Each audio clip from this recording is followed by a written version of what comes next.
Hello बच्चों, कैसे हैं आप सब लोग। आज हम शुरू करने जा रहे हैं पाठ 20 पत्र लेखन। क्या कहता है ये पाठ? पत्र क्या है, इसके कितने रूप हैं, इसको लिखने का प्रारूप क्या है। आइए पाठ पढ़कर जानते हैं। आओ चर्चा करते हैं।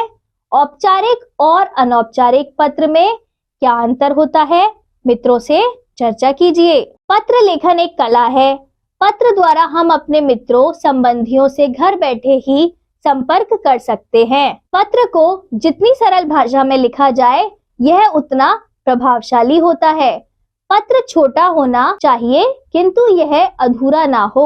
पत्र की लिखावट सुंदर होनी चाहिए ताकि पत्र पढ़ने वाला पत्र अच्छी तरह पढ़ और समझ सके। पत्र मुख्य रूप से दो प्रकार के होते हैं। औपचारिक पत्र, जो पत्र हम प्रधानाध्यापक आदि को लिखते हैं उन्हें औपचारिक पत्र या आवेदन पत्र कहते हैं।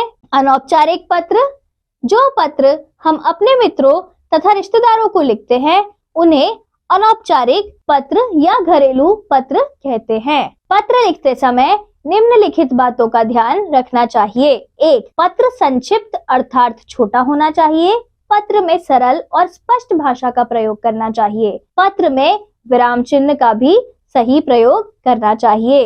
पत्र में दिनांक तथा नाम का विशेष ध्यान रखना चाहिए। पत्र को उसके प्रारूप के अनुसार ही लिखना चाहिए। आइए पत्रों में प्रयोग किए जाने वाले संबोधन, अभिवादन एवं संबंध निर्देश शब्द को जानते हैं। संबंध, संबोधन, अभिवादन, संबंध निर्देश। छोटे भाई बहन, भतीजा भतीजी आदि। प्रिय आदि के लिए प्रिय, चिरंजीवी, प्रसन्न रहो, खुश रहो, तुम्हारा शुभचिंतक, हितैषी। बराबर वाले मित्र व सहपाठी आदि के लिए प्रिय, सखी, मित्रवर। सप्रेम नमस्ते, नमस्ते, तुम्हारा मित्र, तुम्हारी सहेली। पिता, गुरुजन व बड़े भाई के लिए मान्यवर, आदरणीय, श्रीमान। नमस्कार, प्रणाम, चरण स्पर्श, आपका आज्ञाकारी। अधिकारी को श्रीमान, मान्यवर, सादर प्रणाम, निवेदक। औपचारिक पत्र का प्रारूप। प्रेषक का पता, दिनांक, पत्र प्राप्तकर्ता अधिकारी की उपाधि, पत्र प्राप्तकर्ता अधिकारी का पता। विषय, संबोधन, पत्र का मुख्य विषय 2 अनुच्छेदों में। धन्यवाद, भवदीय, प्रेषक का नाम। अनौपचारिक पत्र का प्रारूप। प्रेषक का पता, दिनांक, संबोधन, अभिवादन, पत्र प्राप्तकर्ता अधिकारी का पता, विषय, पत्र का मुख्य भाग 3 अनुच्छेदों में, प्रेषक का नाम, प्राप्तकर्ता का नाम, प्राप्तकर्ता का पता। अध्ययन के लिए हमारी हार्दिक शुभकामनाएं। औपचारिक पत्र। चाचा जी को जल्दी वापस आने के लिए परीक्षा भवन, नई दिल्ली, दिनांक 24 अगस्त 20। इस जगह पर आप अपने हिसाब से दिनांक डाल सकते हैं। आदरणीय चाचा जी, सादर प्रणाम।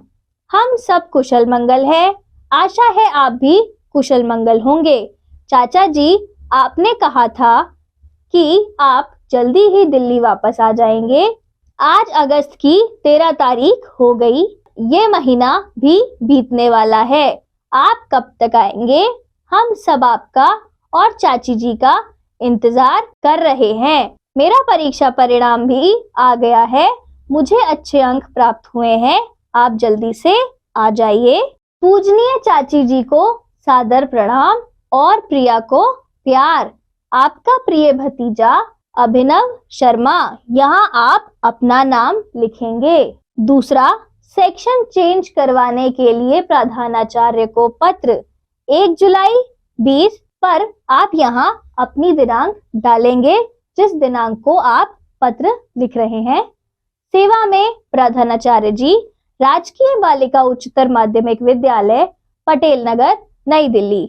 यहाँ आप अपना पता लिखेंगे। महोदय, सविनय निवेदन है कि कक्षा 4th B का छात्र सुमित हूँ। यदि आप मुझे मेरे सेक्शन में बदलाव की अनुमति दे तो मैं आपका बहुत आभारी रहूंगा।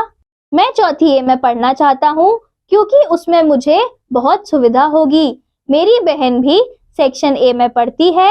हम दोनों एक ही पुस्तक तथा अन्य पाठ्य सामग्री से काम चला सकते हैं। यदि मैं सेक्शन ए में पढ़ूंगा तो मुझे पढ़ाई और गृह कार्य में मदद मिलेगी। मुझे पूरा विश्वास है कि आप मुझे सेक्शन में बदलाव की अनुमति प्रदान करेंगे।